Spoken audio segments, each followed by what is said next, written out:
요한복음 16장 1절부터 15절까지의 말씀 신약성경 175페이지에 있습니다.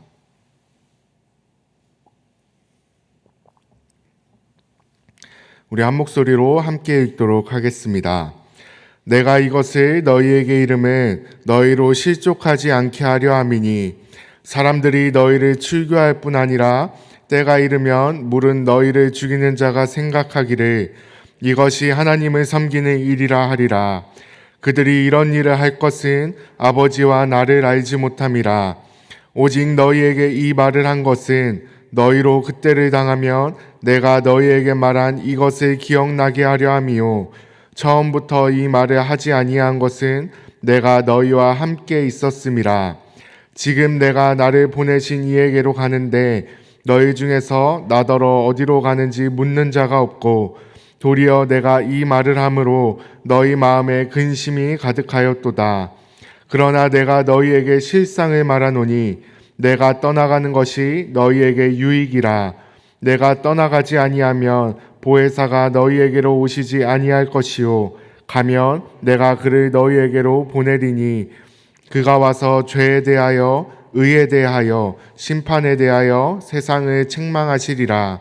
죄에 대하여라 함은 그들이 나를 믿지 아니하며 의에 대하여라 함은 내가 아버지께로 가니 너희가 다시 나를 보지 못함이요 심판에 대하여라 함은 이 세상 임금이 심판을 받았음이라. 내가 아직도 너희에게 이를 것이 많으나 지금은 너희가 감당하지 못하리라. 그러나 진리의 성령이 오시면 그가 너희를 모든 진리 가운데로 인도하시리니 그가 스스로 말하지 않고 오직 들은 것을 말하며 장래일을 너희에게 알리시리라. 그가 내 영광을 나타내리니 내 것을 가지고 너희에게 알리시겠음이라. 무릇 아버지께 있는 것은 다 내 것이라. 그러므로 내가 말하기를 그가 내 것을 가지고 너희에게 알리시리라 하였노라. 아멘. 오늘도 새벽 예배의 자리 가운데 나오신 성도님들을 진심으로 환영하고 축복합니다. 오늘은 이제는 우리 차례입니다 라는 제목으로 말씀을 나누려고 합니다. 이 말씀 가운데 하나님의 음성이 들려지길 간절히 소망하고 축복합니다. 오늘 함께 읽은 말씀은 예수님께서 자신이 아버지께로 가시게 되면 제자들이 받게 될 핍박과 그 핍박을 말씀하시며 그 이야기를 듣고 근심하는 제자들에게 보혜사 성령을 보내주시겠다 말씀하시는 내용입니다. 먼저 예수님 자신이 아버지 곁으로 가시고 난 후에 제자들이 겪게 될 핍박에 대해서 말씀하십니다. 2절을 제가 다시 한번 읽겠습니다. 사람들이 너희를 출교할 뿐 아니라 때가 이르면 물은 너희를 죽이는 자가 생각하기를 이것이 하나님을 섬기는 일이라 하리라. 아멘. 예수님이 떠나시고 제자들이 받게 될 핍박이 무엇이라 말씀하십니까? 유대 사회에서 쫓겨날 뿐만 아니라 죽임을 당할 수도 있다고 말씀하십니다. 조금 의역해서 말하면 감당할 수 없을 것 같은 고난과 핍박이 찾아올 것이라 말씀하시는 것입니다. 그런데 예수님께서 이어서 이런 말씀을 하십니다. 4절을 제가 읽습니다. 오직 너희에게 이 말을 한 것은 너희로 그때를 당하면 내가 너희에게 말한 이것을 기억나게 하려 함이요 처음부터 이 말을 하지 아니한 것은 내가 너희와 함께 있었음이라. 아멘. 예수님께서 제자들이 핍박을 받게 될 것을 이미 알고 계셨지만 이제야 말씀하시는 이유는 핍박을 받을 때에 지금 이 말씀을 기억나게 하려 하신다라고 말씀하십니다. 바꿔 말하면 무엇입니까? 제자들이 받게 될 핍박에 대해 미리 준비할 수 있도록 말씀해 주신 것이라는 것입니다. 결국 무엇입니까? 감당하지 못할 것 같은 핍박이 찾아올 거니 미리 준비하라는 것입니다. 사랑하는 성도님들, 이 말씀은 오늘날 그리스도인으로 살아가는 우리에게도 지금 예수님께서 하시는 말씀이라고 받아들일 수 있습니다.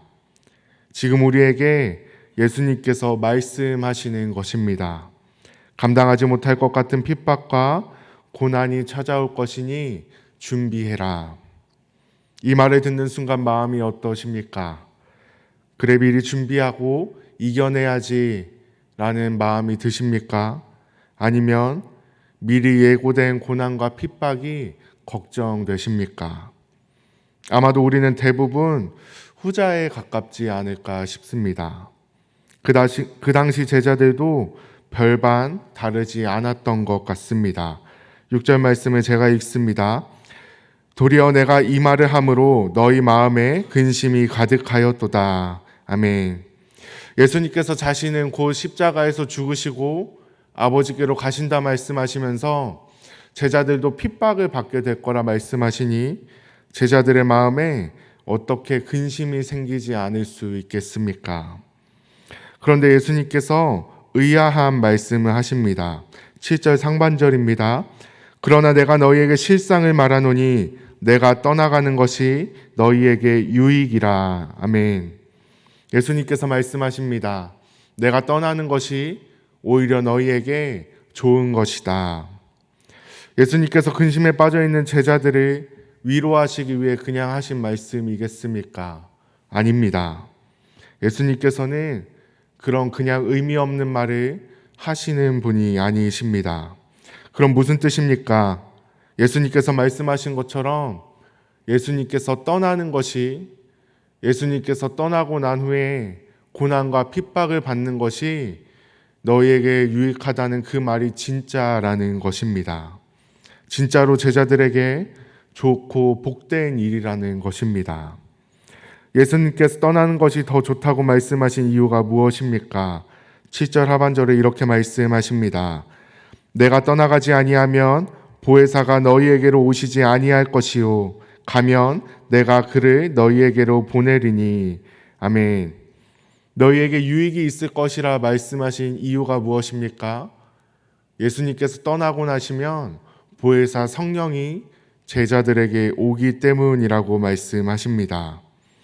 도대체 성령님이 누구시길래 3년 동안 동고동락했던 예수님이 떠나는 것이 좋다고 말씀하시는 것이겠습니까? 예수님께서는 성령님에 대해 이렇게 말씀하십니다. 두 가지로 나눠서 말씀하시는데 먼저 8절을 제가 읽겠습니다. 그가 와서 죄에 대하여 의에 대하여 심판에 대하여 세상을 책망하시리라. 아멘. 성령님께서 하시는 일 중에 하나가 세상을 책망하시는 일인데 무엇에 대하여 책망하신다고 말씀하십니까? 죄에 대하여, 의에 대하여, 심판에 대하여 책망하신다라고 말씀하십니다. 여기서 죄에 대하여 책망하신다라는 말은 저희가 이해하는 데 크게 어려움이 없지만 의에 대하여 책망하신다 또는 심판에 대하여 책망하신다 라는 말은 조금 부자연스럽게 보일 수 있습니다. 그런데 책망하다로 번역된 원어를 보면 엘렌크세이라고 하는데 밝히 드러낼 것이다, 깨닫게 할 것이다 라는 의미를 갖고 있습니다. 결국 무슨 의미입니까? 성령님께서 오시면 죄와 의와 심판에 대하여 밝히 드러내시고 깨닫게 하실 것이다 라는 의미입니다. 성령께서 오셔서 밝히 드러내고 깨닫게 하실 죄와 의와 심판이 무엇인지 9절부터 11절까지 기록되어 있습니다. 먼저 9절입니다. 죄에 대하여라 함은 그들이 나를 믿지 아니함이요. 아멘. 예수 그리스도를 믿지 않는 것이 얼마나 큰 죄인지 성령님께서 밝히 드러내고 깨닫게 하신다라는 것입니다. 그리고 10절입니다. 의에 대하여라 함은 내가 아버지께로 가니 너희가 다시 나를 보지 못함이요. 아멘. 이 부분은 조금 설명이 필요할 것 같습니다. 일반적으로 사람들이 생각하는 의는 무엇입니까? 도덕적인 규범을 잘 지키고 행실을 좋게 하고 법을 잘 지키는 것을 의라고 생각합니다. 예수님 시대 때 사람들도 크게 다르지 않았습니다. 그 당시 유대인들에게 의는 무엇이었습니까? 사회 질서를 어지럽히고 스스로를 하나님의 아들이라고 하는 신성모독자 예수를 처형시키는 것이 그들에게 의였습니다.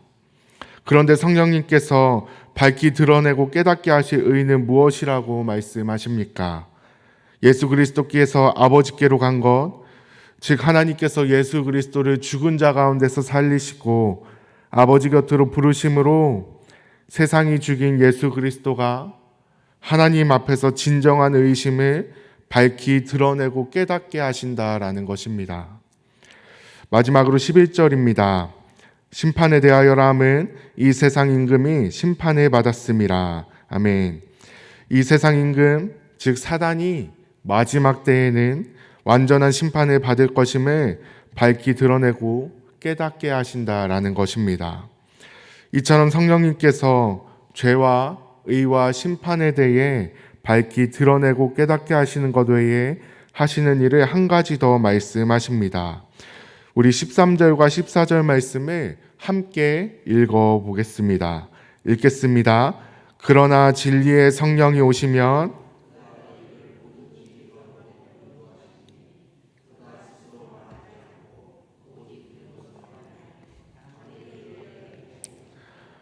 그가 내 영광을 나타내리니 내 것을 가지고 너희에게 알리시겠음이라.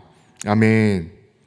예수 그리스도가 누구신지, 예수 그리스도가 말씀하신 것이 무엇인지 성령님께서 다 깨닫게 하시고, 그리고 그 말씀 가운데로, 그 진리 가운데로 인도하신다라고 말씀하십니다. 정리하면 예수께서 아버지 곁으로 가심으로 우리에게 보내주신 성령님께서 하시는 일은 무엇입니까? 우리가 믿고 따르는 예수 그리스도께서 진정한 의시며 승리한 왕이시며 마지막 때에 완전히 승리하실 분이심을 깨닫게 하시고, 더 나아가 우리의 능력으로는 절대 알 수 없는 말씀이신 예수 그리스도를 알게 하시고 그 가운데 거할 수 있도록 인도하신다라는 것입니다. 예수님께서 제자들에게 말씀하시고자 한 것은 결국 이것입니다.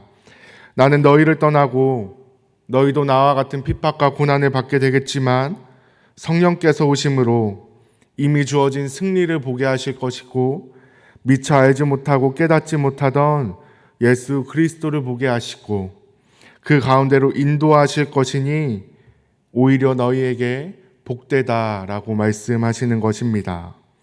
사랑하는 성도님들, 이 말씀은 오늘날 우리에게도 똑같이 적용됩니다.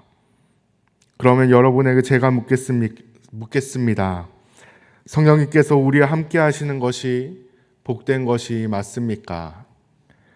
성령님께서 우리 안에 내주하신다면 그 어떤 고난과 핍박도 우리에게 유익이 맞습니까? 아멘입니다. 이미 수많은 믿음의 사람들이 자신의 삶으로 이 사실을 증명했습니다. 예수님의 제자들도 증명했고, 성경에 기록된 수많은 믿음의 사람들도 자신들의 삶으로 이 사실을 증명했습니다. 그리고 이미 우리 주변의 수많은 믿음의 사람들이, 믿음의 선배들이 자신의 삶으로 증명했고 증명하며 살아가고 있습니다. 고난과 핍박을 받을지라도 성령님의 인도하심에 따라 예수 그리스도 안에 거하는 것이 복되다라는 이 말을 증명했고 증명하며 살아가고 있는 것입니다. 사랑하는 성도님들, 이제는 우리 차례입니다. 이제는 우리가 우리 자녀들, 우리 다음 세대들에게 성령님께서 우리 안에 내주하시는 것이 얼마나 복된 것인지, 성령님의 인도하심에 따라 살아가는 것이 고난과 핍박을 감내할 만큼 얼마나 큰 기쁨인지 이제는 우리가 보여주고 증명할 차례입니다. 우리가 자녀들에게 보여주고 증명해야 하는 것은 고난과 핍박을 피하는 방법이 아닙니다. 성공하는 법도 아닙니다. 성령의 인도하심에 따라 다가오는 고난과 핍박을 감내하며 예수 그리스도 안에 거하는 기쁨을 보여주어야 하는 것입니다. 우리의 삶으로 이 사실을 증명해야 되는 것입니다. 사랑하는 성도님들, 저와 여러분 모두 그러한 믿음의 선배들 되기 간절히 소망하고 축복합니다. 성령의 인도하심을 받는 사람, 성령이 내주하시는 사람, 고난과 핍박을 기꺼이 감내하며 예수 그리스도 안에서 기뻐하는 사람, 그러한 사람의 모습, 그러한 성령의 사람의 모습을 보여줄 수 있는 저와 여러분 모두가 되길 간절히 소망하고 축복합니다. 그리하여서 그러한 모습을 우리 자녀들과 다음 세대들에게 보여주며 우리 다음 세대들 또한 믿음의 사람, 성령의 사람으로 키워낼 수 있는 우리 모두가 되고 더 나아가 우리 용인영락교회가 되길 간절히 소망하고 축복합니다. 기도하겠습니다. 사랑이 많으시고 거룩하신 하나님 아버지 감사합니다. 오늘 말씀 가운데 예수님께서 떠날 것을 말씀하시며 제자들에게 찾아올 고난과 핍박을 말씀하시며 그럼에도 너희에게 유익이 있을 것이라 말씀하신 이유가 우리에게 성령이 오셨기 때문이라고 말씀하셨습니다. 하나님, 우리 또한 우리의 삶에 여전히 고난과 핍박이 남아있지만 우리 안에 성령이 내주하시기 때문에 그 성령으로 인하여 우리가 예수 그리스도를 알아가는 기쁨을 맛볼 수 있기 때문에 그 고난과 핍박을 능히 감당해낼 수 있음을 말씀을 통해 다시 한번 깨닫습니다. 하나님, 그러한 성령의 사람으로 일평생 살아갈 수 있도록 우리를 붙드시고 인도하여 주시옵소서. 예수님의 이름으로 기도드립니다. 아멘. 다 함께 주님께서 가르쳐 주신 기도를 드리겠습니다. 하늘에 계신 우리 아버지, 아버지의 이름을 거룩하게 하시며 아버지의 나라가 오게 하시며 아버지의 뜻이 하늘에서와 같이 땅에서도 이루어지게 하소서. 오늘 우리에게 일용할 양식을 주시고 우리가 우리에게 잘못한 사람을 용서하여 준 것 같이 우리 죄를 용서하여 주시고 우리를 시험에 빠지지 않게 하시고 악에서 구하소서. 나라와 권능과 영광이 영원히 아버지의 것입니다. 아멘. 이 시간 함께 기도하길 원합니다. 첫 번째로 주신 말씀을 기억하며 기도합니다. 오늘 주신 말씀처럼 하나님, 우리의 삶 가운데 여전히 고난과 핍박이 남아 있겠지만 성령 하나님께서 함께 하시는 그 기쁨을 누리며 살아가게 해달라고, 더 나아가 고난과 핍박을 감내하며 성령의 인도하심을 따라 살아가는 것이 무엇인지 우리 자녀들과 다음 세대들에게 보여줌으로 우리 다음 세대들 또한 믿음의 사람으로 키워낼 수 있는 우리가 되게 해달라고, 두 번째로 오늘도 성령으로 충만하게 하셔서 마땅히 기도할 바를 알게 하시고 모든 것을 합력하여 선을 이루시는 그 하나님을 경험하는 하루 되게 해달라고, 세 번째로 가정을 위해 기도합니다. 우리의 가정이 오직 하나님이 주인 되시는 가정 되게 하시고 하나님께서 주신 사랑으로 서로를 용납하게 하시고 세상의 가치관이 아닌 오직 말씀으로 가정을 세워가게 해달라고, 네 번째로 우리의 이웃을 위해 기도합니다. 하나님, 우리에게 맡겨진 이웃을 대할 때 사람의 마음이 아니라 하나님의 마음으로 대하게 하시고 그들을 바라볼 때 한 번 더 참고 한 번 더 배려하며 그들에게 하나님의 사랑을 흘려보내게 해달라고, 마지막으로 우리 성도들을 위해 기도합니다. 하나님, 우리 용인영락교회의 몸된 지체로서의 역할을 온전히 감당하는 성도들 되게 하시고 온 성도들이 하나님의 예배함이 기쁨이 되고 하나님의 몸된 교회에 오는 것이 즐거움이 되게 해달라고 함께 기도하신 후에 각자의 기도 제목을 가지고 기도하시다가 삶의 자리로 돌아가도록 하겠습니다. 기도하겠습니다.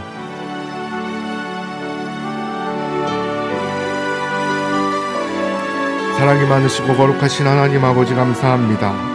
오늘 말씀을 통해 죽을 것 같은 고난과 핍박이 찾아올지라도 성령이 우리 안에 내주하시고 우리를 예수 그리스도께로 인도하시는 그 기쁨이 우리에게 얼마나 큰지 다시 한번 깨닫게 하시니 감사합니다. 하나님, 제자들도 그러했고 성경에 기록된 수많은 믿음의 사람들도 그러했고 우리보다 앞서간 수많은 믿음의 선배들도 자신들의 삶으로 이 사실을 증명해냈습니다. 하나님, 이제는 우리도 이 사실을 우리의 삶으로 증명해내며 살아갈 수 있도록 우리의 삶을 붙드시고 인도하여 주시옵소서. 고난과 핍박을 피하는 방법을 자녀들에게 가르치는 것이 아니라 고난과 핍박을 능히 감당해내며 감내하며 성령 안에서 예수 그리스도를 알아가는 기쁨이 무엇인지, 예수 그리스도 안에 거하는 기쁨이 무엇인지 우리의 삶으로 증명하며 살아갈 수 있도록 하나님 우리의 삶을 붙드시고 인도하여 주시옵소서. 그 어떠한 고난과 핍박 가운데서도 진리를 깨닫게 하시는 성령의 인도하심을 따라, 예수 그리스도께로 인도하시는 그 성령의 인도하심을 따라 그 기쁨을 누리며 살아가는 우리 모두가 되게 하여 주시고, 더 나아가 그러한 삶의 모습을 우리 자녀들, 우리 다음 세대들에게 보여주므로 오늘 말씀의 사실임을, 진리임을 우리의 삶으로 증명하며 우리 자녀들에게 가르치며 살아갈 수 있도록 하나님 우리를 붙드시고 성령 하나님 우리의 삶이 일평생 성령으로 충만하게 하여 주시옵소서.